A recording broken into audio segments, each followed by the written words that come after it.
네, 주식시바론 오늘 주제 화면으로 확인해 보겠습니다. 52년 내 최악의 상반기, 하반기 어떻게 투자할까? EAR 리서치의 홍춘욱 대표님과 함께 이야기 나눠보겠습니다. 안녕하십니까? 오래간만이에요. 네, 박사님 반갑습니다. 반갑습니다. 예, 상반기 정말 어려웠습니다. 미국장도 52년 만에 최악의 상반기였다는 평가가 나왔고요. 그리고 우리 주식시장도 7월의 첫날도 참 순조롭지가 못했죠. 일단 상반기의 무역 적자가 103억 달러로 역대 최악을 기록하게 되면서 우리나라 무역이 적자가 나왔습니다. 이렇게 되면서 우리나라 주식시장이 1년 8개월 만에 2,300선 또 붕괴 시도가 있었고 오늘장도 역시 이 선을 테스트하더니 결국에 2,280선 현재 밀려 내려서 있는 상황인데요. 지난달에 한번 좀 복귀하는 차원에서 지난달 말에 나왔었던 물가지표 보도록 하겠습니다. 지난달에 나왔던 일단 5월 CPI가 쇼크 수준으로 좀 나왔었다고 평가가 되고 있고요. 이후에 자이언트 스텝이 나왔고 그리고 6월 말일에 연준에서 금리 정책을 결정할 때 활용하는 물가지표라고 해서 중요하게 보고 있는 PC 지표가 발표됐는데요. 5월에 개인 소비 지출이 일단 전망치 대비해서는 소폭 낮은 수준으로 나왔는데요. 여전히 물가 우려가 크다고 봐야 될까요? 예, 그렇습니다. 일단 물가 오르는 것만큼 소득이 늘지 않고 있어요. 한마디로 말씀드려서 개인 소비 지출이 실질적으로는 감소하는 중이기 때문에 예. 그런 어떤 사람들의 소득 자체가 인플레이션 대비해서 이렇게 점점 약해지고 있는 상황에서 작년, 재작년 두 번에 걸쳐서 돈을 많이 풀었잖아요. 대략 한 5조 달러 정도 풀었는데 미국 GDP가 20조 달러니까 GDP의 약 25%에 달하는 어마어마한 재난지원금을 푼 게 아직 가계에 남아있긴 해요. 남아있긴 한데 현재 벌어들이는 소득은 이제 줄어드는 그런 상황이라고 볼 수가 있겠습니다. 문제는 이제 그 인플레이션인데 인플레이션 지표를 보시면 헤드라인 인플레 그러니까 에너지라든가 또는 식료품을 포함한 그런 물가는 여전히 올랐어요. 그러나 이 둘을 제외한 이른바 이제 근원 PC 디플레이터는 2월 이후에 계속적으로 전월 대비 0.3% 정도 수준을 유지를 하고 있습니다. 예. 이 그림의 저 파란 선인데요. 저게 이제 미 연준이 타겟팅하는 목표로 하고 있는 그 수준입니다. 보시는 바와 같이 3달 연속 지금 헤드라인은 돌아서고는 있는 것 같은데 헤드라인은 아직은 그렇게 안 돌아섰다면 근원 인플레는 3달 연속 지금 떨어지고 있는 중이죠. 결국 이런 점들을 놓고 보면 앞으로 돌발적인 외부 충격이 없다라고 생각한다면 일단 미 연준이 중요하게 생각하는 근원 PC는 연간 기준으로 해서 4% 혹은 그 밑으로도 내려갈 수 있는 그런 여력이 있고 이거는 얼마 전 6월 미국의 연준 FOMC 그러니까 금리 결정회의에서 전망했던 올해 물가 전망을 그대로 아마 유지하거나 오히려 하반기에는 하향조 정도 가능한 그런 정도의 레벨이라고 볼 수 있겠습니다.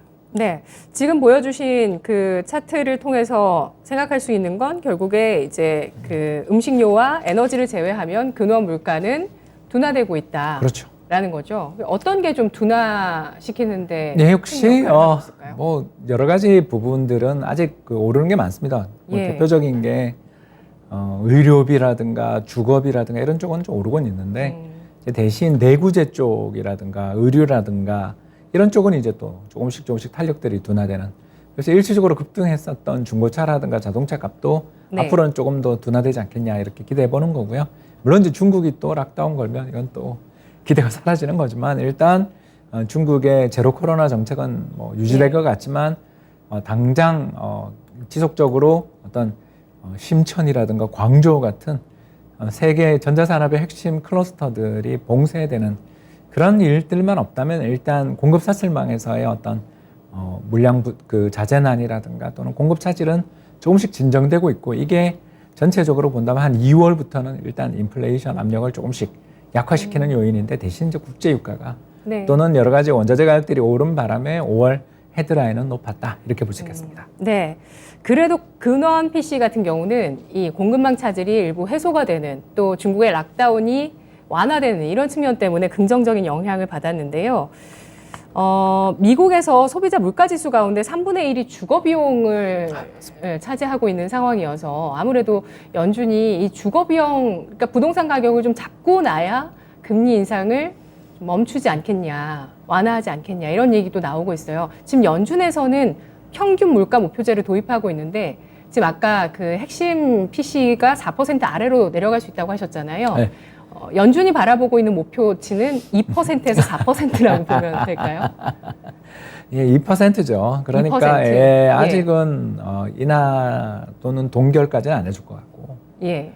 저 물가 수준 자체가 내려가지 않는 한은 일단 금리 동결이나 인상을 지금 기대하기는 어렵다. 하방, 예, 동결이나 인하는 인하는 예. 예, 동결이나 인하는 지금 기대하기 어렵다라고 볼 수 있겠고요. 특히 최근에 미국의 샌프란시스코 연은이라는 이제 미국에 있는 12개 지역 연은 중에 하나인 곳에서 나온 미국의 인플레이션 요인 분석 보고서를 한번 보시면 좋을 것 같은데요. 그 그림에서 공급 충격으로 인한 인플레이션이 여전히 굉장히 높은 걸로 나타나고 있습니다. 왜 그러냐? 예, 저기 그림에서 녹색 부분인데요. 저게 이제 공급 충격.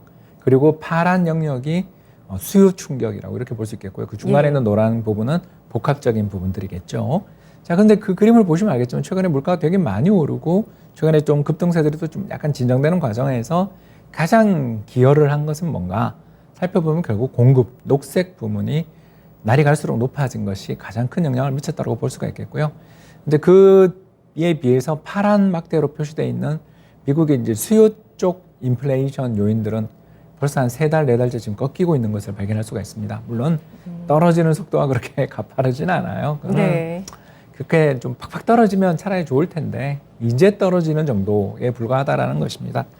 그래서 이런 것들을 놓고 보면 방금 권 앵커님께서 이야기하신 것처럼 미국의 집값이 좀 진정되기 전까지는 저 파란색 영역이 마이너스 간다든가 아니면 예전처럼 1, 2%까지 뚝뚝 떨어져 주기는 좀 어려운 상황이니 연준 입장에서는 일단 공급 충격을 어떻게 달랠 방법은 없으니까 네. 금리 인상이 직접적으로 공급에 영향을 미치긴 어려우니 이제 파란 영역 저기서 수요로 인해서 유발된 어떤 인플레이션 요인들은 연준이 금리 인상을 통해서 꺾어 내려는 그리고 그게 벌써 효과가 세 달부터 3월부터 시작해서 지금 최근에 상당히 떨어지는 모습을 보이고 있는 거 보면 하반기로 가면서부터는 일단 저 수요 요인 인플레이션은 좀 진정될 거다.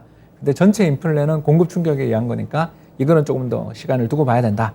그래서 아까 제가 근원 인플레는 중앙은행 미국의 연준이 전망했었던 6월에 전망했던 게 한 4.1% 봤거든요. 네. 그거보다는 내려갈 가능성. 왜냐하면 지금이 4% 이제 중반까지 왔으니까 이제 뚝뚝 만약에 요 속도대로만 물가가 오른다라면 앞으로 하반기에는 한 3%대까지 떨어지니까 연평균으로 보면 4% 밑으로도 내려갈 여지가 지금 좀 있어요.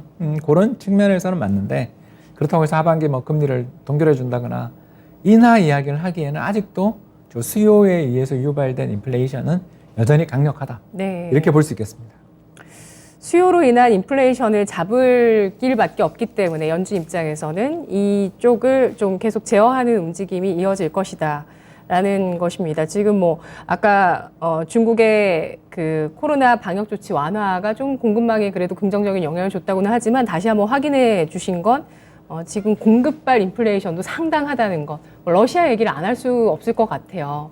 예, 그런 내용들이 있고 그리고 수요발 인플레이션에 대해서는 자산 시장, 부동산 시장 그리고 아까 소득 얘기를 잠깐 해주셨는데 우리나라 경제부총리도 인플레이션을 잡기 위해서라도 임금 인상을 좀 자제해야 된다 이런 얘기를 했는데 이게 좀 도움이 될까요?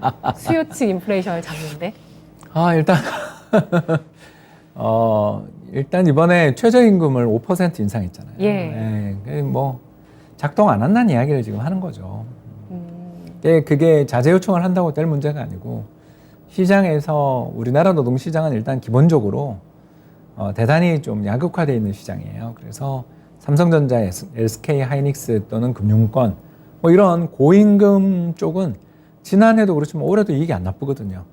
오히려 작년보다 이익이 더 날 거라고 전망하는 전망치들이 아직도 있잖아요. 그러니까 이런 상황에서 이 사람들을 안 뽑으면 어떻게 되겠어요? 글로벌 경쟁에서 뛰어난 혁신 산업, 혁신을 주도할 수 있는 그런 뛰어난 인재를 뽑는 경쟁이 되게 중요한데 그 경쟁에서 다른 글로벌 경쟁 기업들한테 뺏길 수 있잖아요.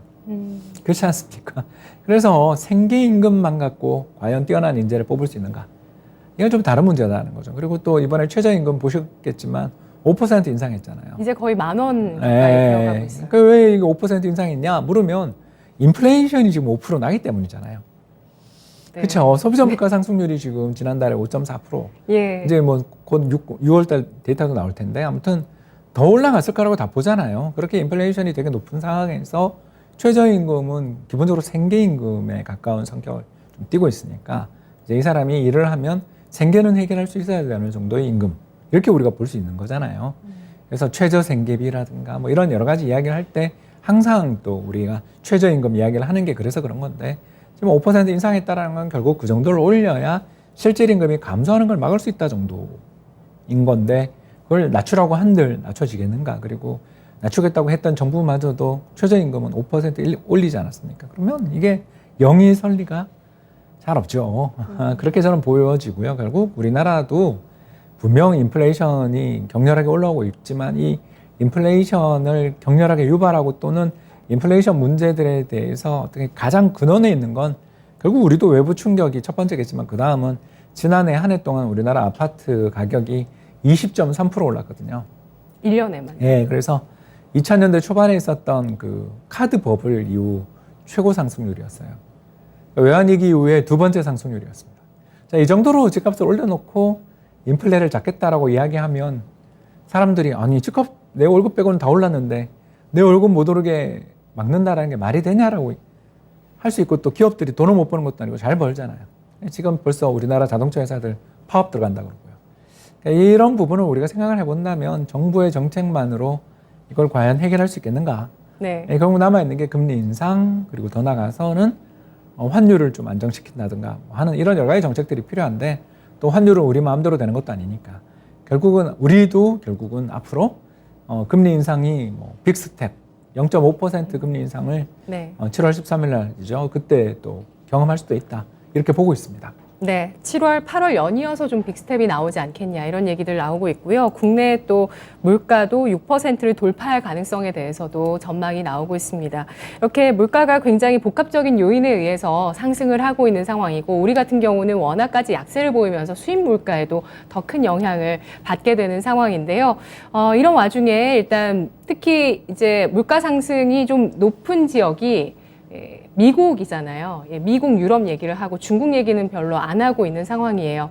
중국은 부양책을 펴고 있고 일본도 역시 부양책을 거두지 않고 있다. 이 정도로 지금 이제 구도가 나오고 있는데, 미국이 중요합니다. 미국이 과연 금리 인상을 어디까지 할 것인가?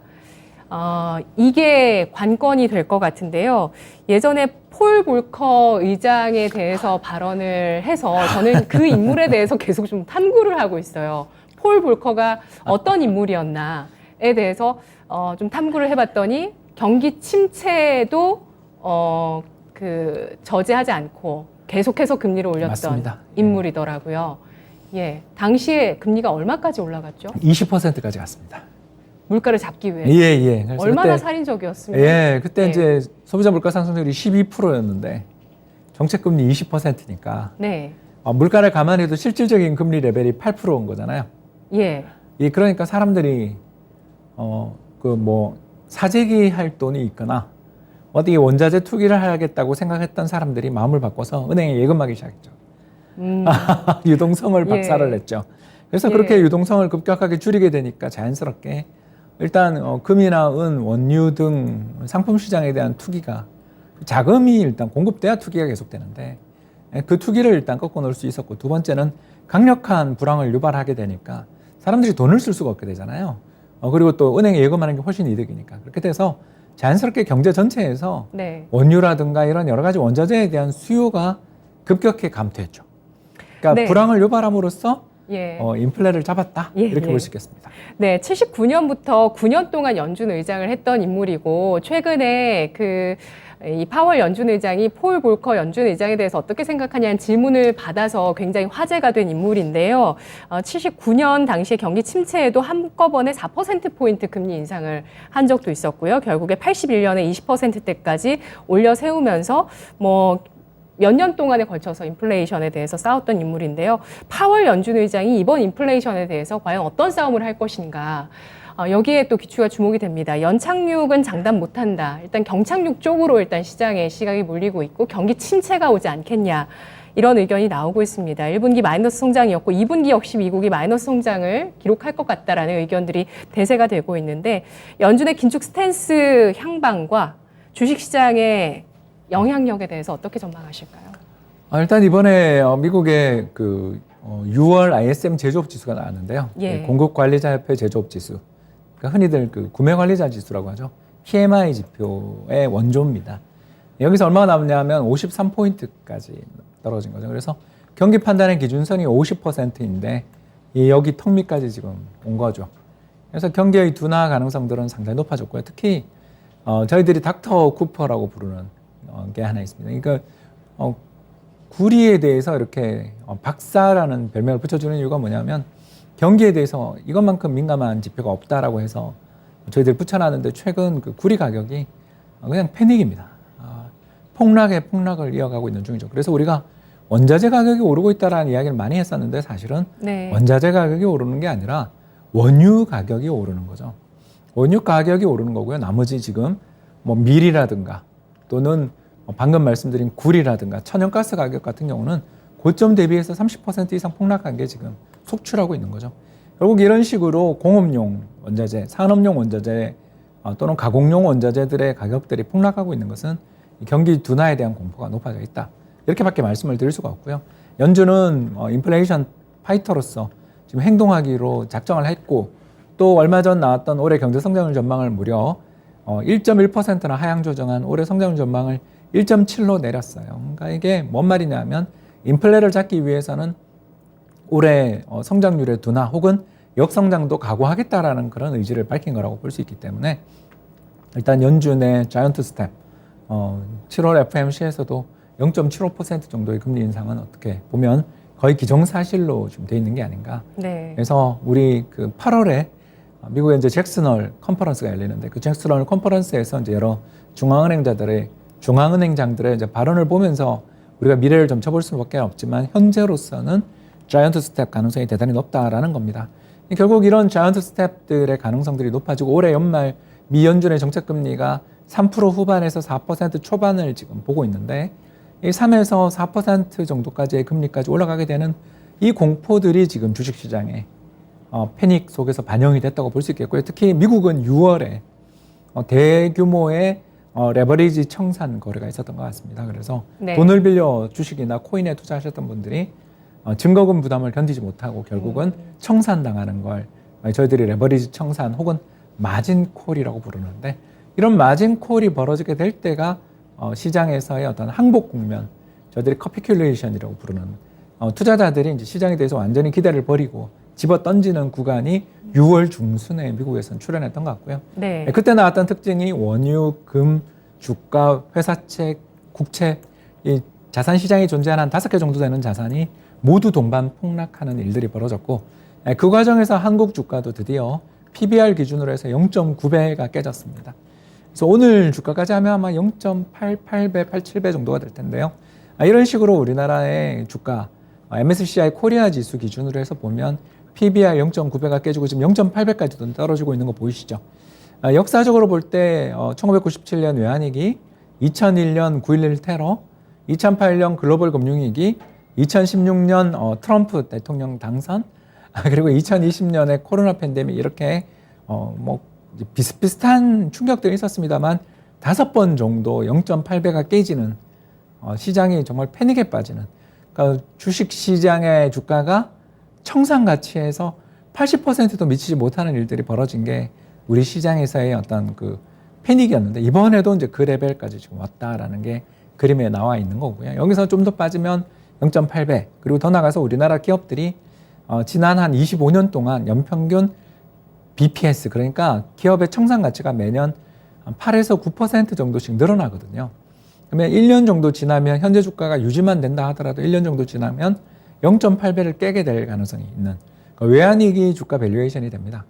이런 점을 생각하면 우리나라 주식시장은 일단 이런 공포들, 불황에 대한 공포, 연준의 금리 인상에 대한 공포 또는 항복 국면까지도 어쩌면 좀 경고한 게 아닌가 싶은데 일단 뭐 이게 바닥이다 아니다를 말하기는 어렵지만 향후 한 1년 정도의 주식 투자를 생각해 본다면 상당히 매력적인 레벨까지는 왔다. 이런 평가는 가능할 것 같습니다. 네.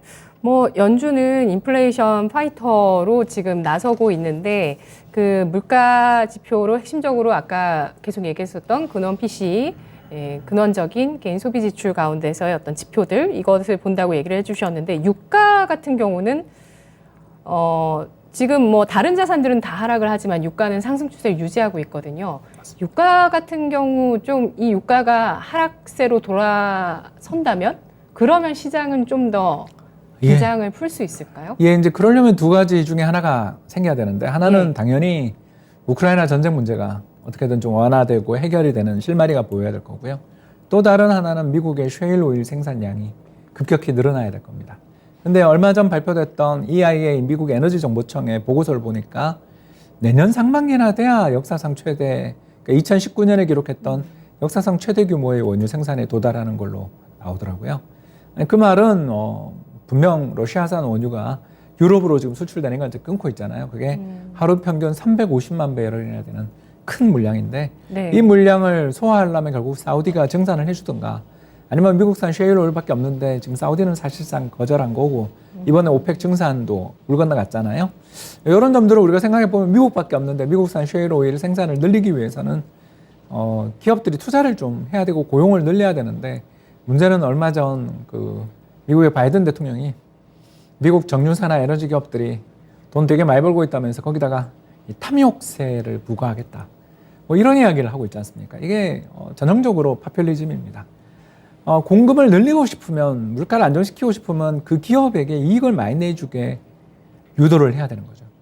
그렇게 하면 얼마든지 기업들이 증산을 하게 되고 그 증산 과정에서 가격이 진정될 수 있는 것인데 이 회사가 돈 많이 벌고 있다고 해가지고 이 회사에 대해서 세금을 특별세를 때리겠다라고 이야기하면 그 회사 입장에서 투자를 늘리거나 고용을 회복시켜서 석유 생산량을 늘릴 동기가 없어집니다.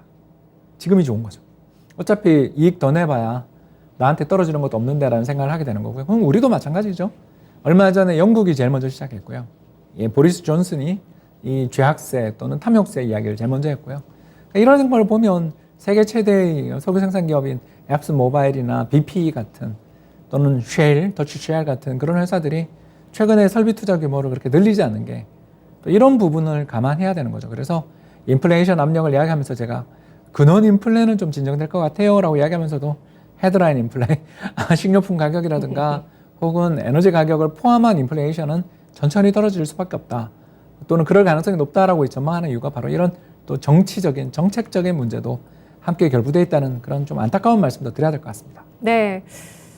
정말 상황이 복잡합니다. 현재 우리 주식시장이 PBR 0.9배를 밑도는 수준. 그래서 정말 과거의 모든 여러 가지 우리 주식시장이 패닉을 겪었던 위기 상황과 동일한 밸류에이션을 보여주고 있는 상황인데요. 지금 위기가 아니라고 할 수 없을 것 같습니다. 이런 식의 어떤 강력한 물가 상승, 사실 경험해 보신 분들이 많지는 않으실 것 같고요.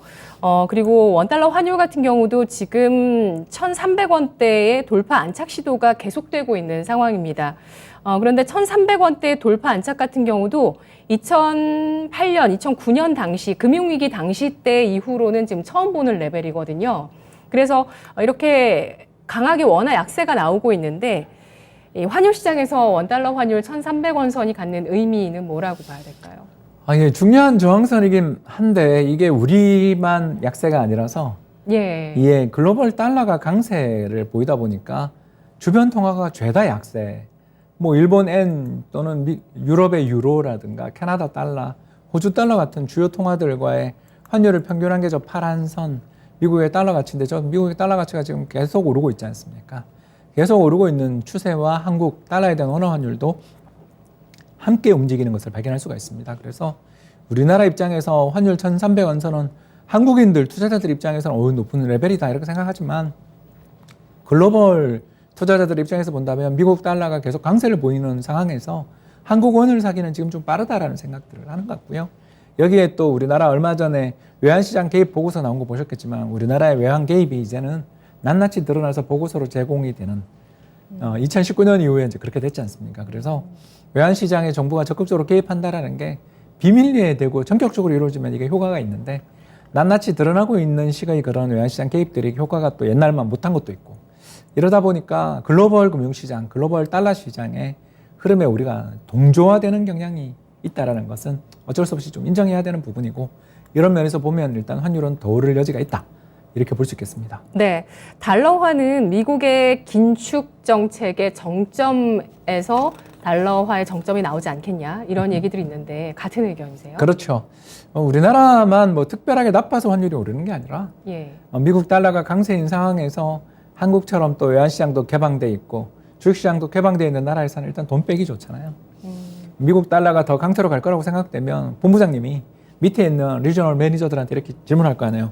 당신 왜 아시아 태평양 지역에 대한 비중을 이렇게 갖고 있어서 이렇게 이번에 크게 혼이 나고 있냐.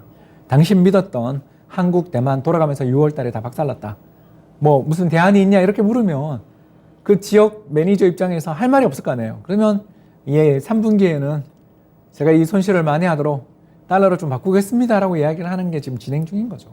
그럼 더 원하는 올라갈 수도 있다라는 겁니다. 그러니까 이 문제를 막으려면 미국 예. 달러가 진정돼야지. 예. 우리나라 내부에서의 노력도 중요하겠지만 일단 추세는 우리한테 달린 게 아니라 글로벌 달러가 얼마나 가느냐. 미 연준이 이번 자이언트 스텝을 한 다음에 그 다음에 열리게 되는 잭슨홀 컨퍼런스에서 8월 잭슨홀 컨퍼런스에서 어떤 발표들, 어떤 그 연설을 하느냐가 지금은 더 중요하다 이렇게 볼 수 있겠습니다. 연준 입장에서는 정말 지금 뭐 굉장히 머리가 아플 수밖에 없을 것 그렇죠. 같습니다. 엄청난 고심을 하고 있을 것 같고 그에 대한 어떤 힌트를 8월 잭슨홀 미팅에서 한번 보자라고 의견을 주셨는데요. 예, 뭐 연준은 금리를 올릴 수밖에 없는 입장이고 또 물가는 계속해서 상승세 유지하고 있고 미국의 부동산 시장은 좀 더 하락해야 버블이 좀 더 꺼져야 연준이 긴축을 좀 멈출 것 같다라는 의견이 나오고 있습니다. 하락으로 유도하는 건 정말 힘들 것 같고요. 예. 현재와 같은 급등세를 좀 늦추는 정도만 해도 성공이죠. 이번 올해 들어서서 좀 진정되는 듯하던 미국의 주택 가격이 거기도 결국 전년 동기 대비 20% 선을 뚫었거든요. 안전자산이라고. 예, 그러니까 가격이 계속 오르고 있는 거죠. 거래는 주는데. 인플레이션 때문에. 예, 그런 것도 있겠고 예. 또 어떻게 보면 금리가 이제부터 오른다고 생각하면 지금 금리도 저금리니 지금 대출 받아 집 사자라는 우리가 작년에 했던 패닉 바잉이 미국도 좀 있었다고 볼 수 있겠죠. 예, 그런 의미에서 놓고 보면 미 연준이 당장 금리 동결은 지금은 기대하기 어려운 그런 네. 상황이 돼버린 거고요. 예, 그러다 보니 증시의 밸류에이션도 꺾이고 더 나가서 좀 걱정이 지금은 이제 패닉에 따른 주가 매도가 나왔다라면 이제 주식시장에서 이제 앞으로 견뎌야 될 두 번째 충격은 네. 실적 전망 하향 조정 충격들이 이제 본격화되지 않겠나 그렇게 생각합니다. 그래서 뭐 여러 가지 경제 지표들을 저희들이 조합해서 애널리스트들의 이익 전망에 좀 선행하는 지표들을 찾아보는데 찾아보면 찾아볼수록 아이고 앞으로 좀 더 이익 전망도 하향 조정되겠지 않겠나. 그래서 PER을 가지고 이야기를 안 하고 기업의 이익을 가지고 제가 밸류에이션은 이야기 안 하고 자산 가치로 오늘 말씀을 드린 이유가 네. 애널리스트들의 이익 전망이 계속적으로 하향 조정될 그런 가능성이 높은 산업들이 되게 많아 보여서 그럴 때는 PER이 싸다 이렇게 해서 주식에 투자하기는 참 어렵거든요. PER이 엄청 유동적으로 움직일 수밖에 없는 구간이네요. 예. 그래서 뭐 미국의 ISM 제조업 지수 중에서도 그 가격 지불 지수를 저희들은 함께 많이 보는데요. 그래서 미국의 가격 지불 지수와 우리나라 애널리스트들의 이익 전망을 함께 이렇게 살펴보면 미국의 그 가격 지불 지수, 기업들이 느끼는 체감 물가 또는 원자재 공급업체들에게 지급하고 있는 물가 레벨이 뚝뚝뚝뚝 떨어지는 시기가 올 때 한국도 가격이나 압력을 받는 거죠. 이게 슬픈 이야기입니다. 그래서 일단 우리나라가 그동안 이익 전망은 대단히 좀 견조했었는데 이제 이익 전망의 본격적인 하향 조정 국면, 네. 전형적인 역실적 장세가 하반기에 펼쳐질 수 있기 때문에 네네네. 너무 종목에 너무 미련을 가지면 지금 힘든 장이고 저는 바스켓으로 시장 내에서 너무 종목을 가리려고 하기보다는 주가 레벨 자체는 이제 절대적으로 너무나 싼 영역이고 예. 1년 정도의 주식시장의 어떤 미래 더 나가서 지금 환율 이 레벨이 앞으로 한 1년을 더 간다고 생각하면 수출주들이 얼마나 또 내년에 이익이 좋아질지가 또 기대되잖아요. 예. 그러니까 짧고 굵은 불황이 온다라는 전망이 필요하겠지만 일단 올해는 이익 전망의 지속적인 하향 조정들의 가능성이 있어서 너무 지나치게 이 회사는 정말 수주가 있어서 이 회사는 너무 싸서 뭐 이렇게 이야기하기보다는 일단 저평가된 기업들, PBR이 낮은 기업들은 상대적으로 하방 경직성이 좀 있다라고 보여집니다만 내년을 생각해 본다면 또 수출주들이 요망해 줄 수 있기 때문에 너무 시장에서 종목으로 대응하기가 지금은 좀 대단히 힘든 그래서 지수 레벨로 대응하는 장이 맞지 않나 생각합니다. 네. 지금 시장에서 또 남아있는 체크포인트가 이제 애널리스트들의 기업 이익 전망치 하향 조정이라는 점입니다. 그래서, 기업의 밸류에이션이 싸다는 차원, 특히 PER을 기준으로 신념을 가지면 지금 장은 좀 뒤통수를 맞기 쉬운 그런 장일 수밖에 없다는 점에 대해서 주의하자는 의견이신데요. 힘들었던 상반기를 지나고 하반기 어려울 것 같다는 의견을 쭉 주셨는데 경기 흐름은 어떻게 될까? 이 짧은 불황이었으면 합니다. 정말. 하반기 경기 전망을 해주시죠. 금융기관이 망하면 장기 불황이 되는 거고요. 금융기관들이 예. 건전하면 문제가 없는데 다행히 뭐 저희가 이제 쳐다보고 있는 몇몇 나라들만에 보면 BIS 기준 자기자본 비율이라고 있지 않습니까? 그게 대단히 다들 역사상 최고 높은 레벨이에요. 미국이나 한국이나 유럽이나 이런 점들을 생각하면 금융위기로 연결되는 악순환이 벌어지기보다는 짧고 굵은 불황의 가능성이 있지 않나 생각합니다. 예. 현 시점에서 투자하면 좋을 자산에 대해서도 한번 판단을 내려보겠습니다. 지금의 한정에서 지금 딱 7월장을 놓고 하반기를 이제 쭉 한 앞으로 6개월, 1년 정도를 내다봤을 때 현재 매력적인 자산은 어느 쪽이라고 보세요? 6개월이라면 채권 사고 싶고요. 예. 최근에 특히 채권형 펀드에 돈이 엄청나게 들어오고 있습니다. 하루에 막 몇 조씩 들어오고 있습니다. 예. 이런 걸 생각하면 지금은 채권. 그리고 방금 고미란 앵커 이야기하신 것처럼 6개월이 아니라 1년을 보면 주식. 이렇게 보는 거죠. 주식. 그래서 일각에서는 정말 또 어떤 우리가 잘 알고 있는 그 투자에 있어서 굉장히 그 이름을 갖고 계신 많은 분들 가운데서 대체로 많은 분들께서 지금 시장에 참여를 하지 않으면 시장에 참여 기회를 잃을 수도 있다. 그래서 지금 잘 버텨야 된다는 의견도 굉장히 많이 주시는데 1년을 놓고 봤을 땐 주식이라고 말씀해 주셨으니까 그러면 내년 신년 정도 됐을 때 우리가 생각을 해본다면 미국 주식을 먼저 봐야 될까요? 한국 주식이나 중국을 한국 주식이요? 예. 중국도 아니고 미국도 중국은 아니고. 인제 경기 하강이 또 시작될 여지가 있어서 제가 잘 모르겠고요. 예. 이번에 특히 또 돼지고기 가격을 중심으로 한 식료품 가격 급등이 벌어지고 있어서 그럴 때는 그 쉽게 경기 부양 정책을 펼치기 어려운 면이 있고요. 근데 미국은 아직도 저는 버블이 다 꺼지진 않은 것 같아가지고요. 미국 내에서는 소비재 기업들이 참 싸 보이고요. 예. 시장을 전체 살려고 하니까 아직도 뭐 PER도 그렇고 PBR도 그렇고 여전히 역사적으로 볼 때 아직은 저평가는 아닌 그런 레벨이어서 일단 한국 시장이 환율 덕분이라도 달러로 환산했을 때 우리 주가가 너무 많이 빠졌으니까 한번 한국 주식도 내년을 보면 뭐 하반기에 싸게 살면 좋지 않겠나 생각합니다. 수출주요? 반도체, 자동차 말씀이신가요? 꼭 어떤 특정 섹터를 국한하기는 좀 어렵다고 생각하는 게 어디서 시작될 것인지 회복이 시작될 것인지에 대해서 아직 우리가 단언하기 어려운 정보가 부족할 때는 바스켓으로 사자 그 말씀을 드리고 싶습니다. 예, 알겠습니다. 오늘 분석 여기까지 듣도록 하겠습니다. EAR 리서치의 홍춘욱 대표였습니다. 고맙습니다. 감사합니다. 네, 오늘 하반기에 정말 그 어려운 국면을 우리가 어떤 지혜를 가지고 헤쳐나갈지에 대해서 여러 가지 포인트들을 좀 얻은 것 같습니다.